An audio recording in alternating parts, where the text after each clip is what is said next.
A 2K dash cam with dual cameras? Let's check this out.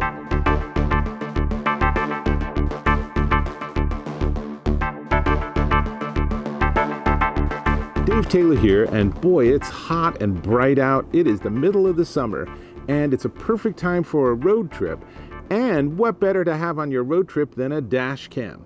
This is the VAVA VD-009 2K dash cam, and it's pretty darn cool. But it is crazy hot out here in the sun, so let me go ahead and switch things around so I can tell you about it. Oh man, it is just hot outside. There's no way around it. So let me get back to it. As I said, this is the VAVA VD-009 2K dual camera dash cam. It has a forward-facing camera, that's 2K, which is filming at 2560 by 1600 at 30 frames a second with a 155-degree view. Let's just cut to a super fast example. Pretty clean, isn't it? Now, there's also a cabin camera, and that is a 1080p camera, and that gives you a 70-degree view, and you can turn it on or off with the app controls that are on your smartphone. So it has some rudimentary controls here. There are a couple of buttons underneath the screen, so you have the ability to do some basic controls, but it's really vastly easier to use with the VAVA Dash app. So I'm going to come back to that, but let me just show you real quick. It's a 2-inch LCD screen, has built-in GPS, which is really helpful. And like I said, it comes with the app. Now the app is really interesting because it gives you a real-time view of what's going on the dash cam, which means, yes, it's pretty dangerous to mess around with while you're driving. So pull over if you're going to be changing settings. It gives you social sharing, gives you tons of settings and preferences. And there's also night vision. Now, the front camera is using the Sony IMX335 processor chip, and the interior camera is using the IMX307. Not sure why they're different, but one's 2K and one's 1K, so that might be why. There is a one-button snapshot, so as you're driving, you can just push the button and boom, you have a nice snapshot. Or you can push and hold and you get a little video snippet, so that's nice. There's a G sensor for crashes, so hopefully you won't, but if you get into an accident, this will record and lock that video, so you'll have data that you can look back later, maybe with the police, with the insurance company, whatever. And it also has a parking sensor, so if you leave your car parked and someone whacks your car, this thing can monitor, record both cameras for like 60 or 90 seconds or something, and then it can actually stay alive for up to 30 days after the last time you powered it. So there's a little battery in here that's just enough for that power. Pretty cool. It's also a really cool magnetic mount, which I ingeniously left the windshield part of that in the car that I borrowed for my recent road trip, so I have to get that back. Can't demo it to you, but the top is a magnet. So what's nice is that once you get it put onto the windshield in the right location, it's really easy to put it on, and it's really easy to take it off and put this in your pocket or put this in your glove compartment or something. So if someone peeks in your car, they don't actually see this desirable electronic device sitting there ready to possibly nab.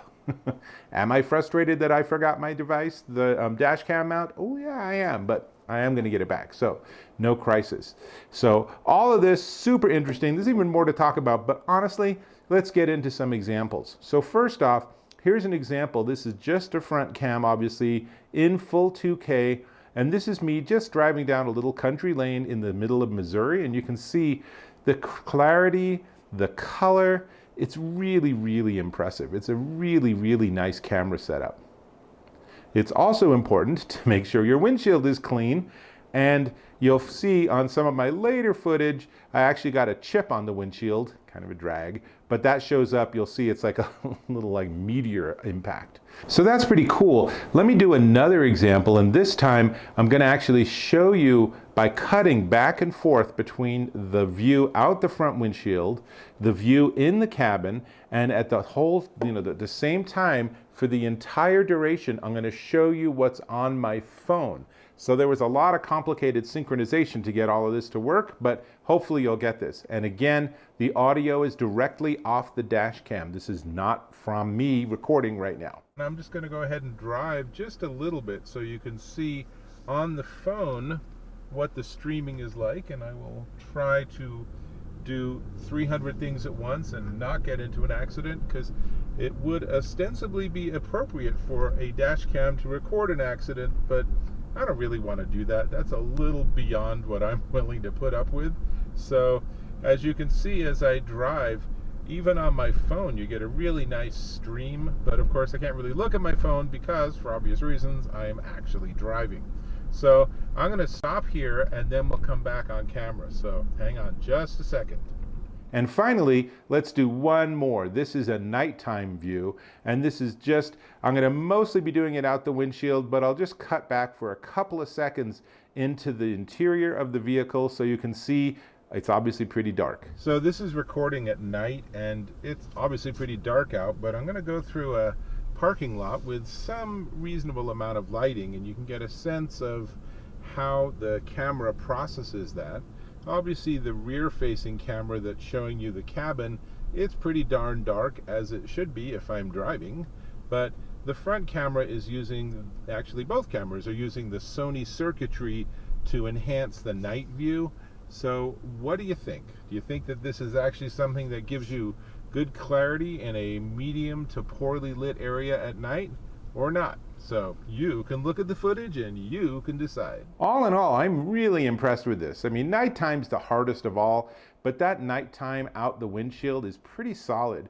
Nighttime inside the cabin, well, there's just not much light there, so there's not much that the camera can do with that footage, but still, all in all, pretty darn sweet. And where is it recording and how does that work? Well, there's a micro SD card slot here, and that's what you use to actually save all of your footage. And this gets a little nuanced, right? So you can use anywhere from a 16 to 128 gig card. Get a big card, they're not very expensive. But when you look at the video on your app, on your phone, and then you download through the app, you get the lower resolution video. So it's really important to pop out the card and read it off the card directly if you're going to use it for video, for sharing with friends, for watching it on the television, whatever it is. If you're using it in some high-res environment, then you'll want to get it directly off the card, directly out of the dash cam. I found that a little confusing.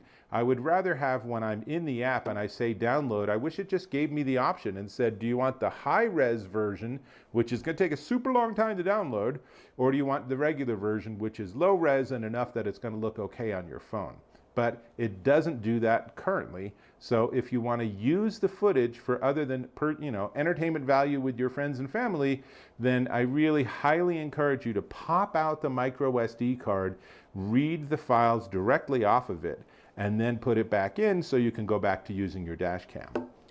All in all, super fun, really impressed with this. It's a very nice device, very well engineered, all the way from the invisible windshield mount, which here's a photo, by the way, of it mounted on the windshield. You can see it's super easy to work with. And, all the way from that to the video footage, to the ability to work with it in the app, everything's really good. This is a really good dash cam option, and 2K is a nice resolution. So, only thing left to talk about then is the price. But before we get to the price, let me ask if you can subscribe to my channel.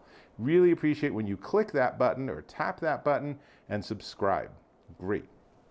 This and this long cable and separate 12-volt cigarette lighter, right, adapter with 2 USB. So when you plug this in, you don't lose all functionality for your USB or your lighter, which is great. And it's a nice long cable with micro USB on the other end that actually plugs directly into the bottom of this, which is the VAVA VD-009 2K dual camera dash cam, and it is $199.99 at VAVA.com. And I would say this is one of the best dash cams I've looked at, and I really need to get that silly mount back because I want to put this on my car and I want to continue using it.